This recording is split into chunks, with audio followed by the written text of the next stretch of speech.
You want to get more views on your videos, but your audience clicks away after just a few seconds. This will flatline your views, and believe me, I've been there. I have been making videos for years, and yeah, that's actually me in 2014. By doing this for 10 years, I learned how to keep my audience interested. Today I'm gonna share my experience with you guys so that you don't have to waste years like I did. Number 1. Use music correctly. Back in the day, after I was done editing, I usually slapped 1 or 2 random songs underneath my videos and called it a day. This is a huge mistake and it killed my video retention. Music is extremely powerful. Use different styles of music throughout your video. In the intro, you want to excite the viewers for what you're gonna teach them, in my case of course. Then when I actually start with the educational stuff, I use something more serious so the viewer can easily pay attention and focus to the lesson. Keep alternating between genres and you'll be perfectly fine. Number 2. Retention editing. Imagine your editing style's perfect, but you still have a bad retention graph. That doesn't necessarily mean you're a bad editor. It means you're editing for the wrong audience. Let me show you how to quickly fix that. You need to start editing for the age group that watches your videos. If you have a younger audience, try to make your edits snappier. Add more transitions or fancy editing effects. Now, if you have an older audience, there's no need to implement this as much, because it will probably overwhelm them. Number 3.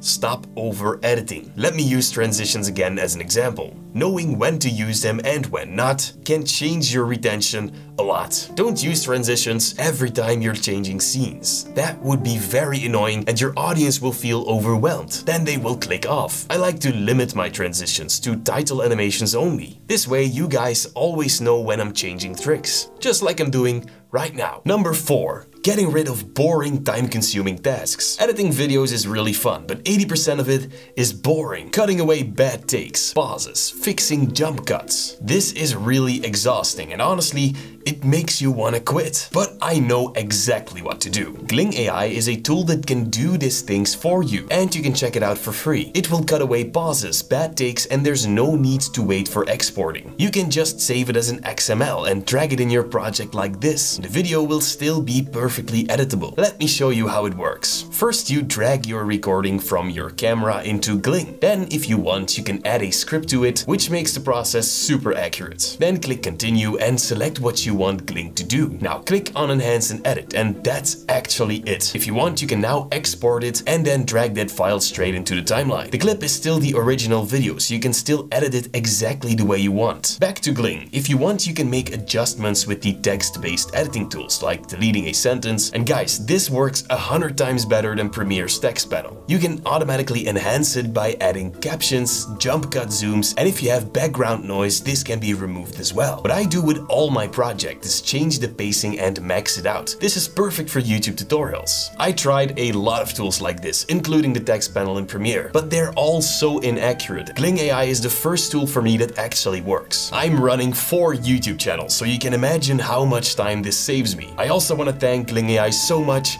for sponsoring this video. Thank you so much. Number 5. Correctly leveling your sound. This is a video with a speaking clip on top. Then on the bottom you can see the music. The most important part is the speaking voice. Try to level this the loudest. To do that, you can try a few different ways, but how I like to do it is to open up the audio track mixer. Then in here, you can mute or single an audio track just like you can do in the timeline. Let's solo the speaking track. Now use the audio slider to level your sound on this track. Try to aim for -6 to -3 decibels, but just engaging and recognizable enough to get the most out of it. Then for the music track, I try to aim around -25 and -15.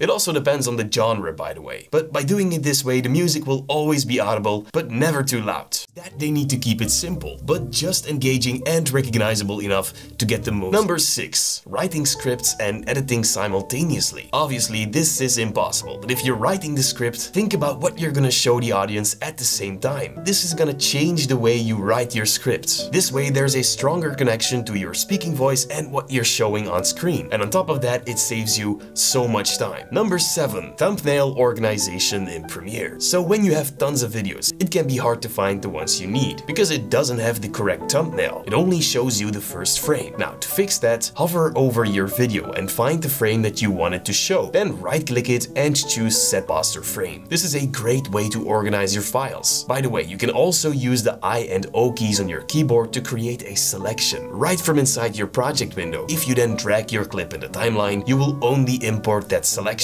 No need to use the source window for that. Number 8. Using silence in your videos. This is something I never do with tutorial videos, but I'm going to experiment with this. When you're talking and talking, your video will start to sound monotone. This will bore the viewer and make them leave sooner. I'm gonna try and keep a pause every now and then to snap the viewer's attention. Back to the video. Number 9. Optimize Premiere frequently. That includes removing cache files, which you can do by going to Edit, then Preferences, and then Media Cache. In here you can simply delete the cache files. But the next tip is actually even better. Enable the automatic cache delete function and type in something like 50 gigabytes. That way you'll never have to worry about cache clearing ever again. Number 10. Find Premiere's weak spots and create a workaround for them. Premiere has tons of annoying bugs, and you'll learn everything about them and how to fix them in the next lesson. Thank you guys so much for watching.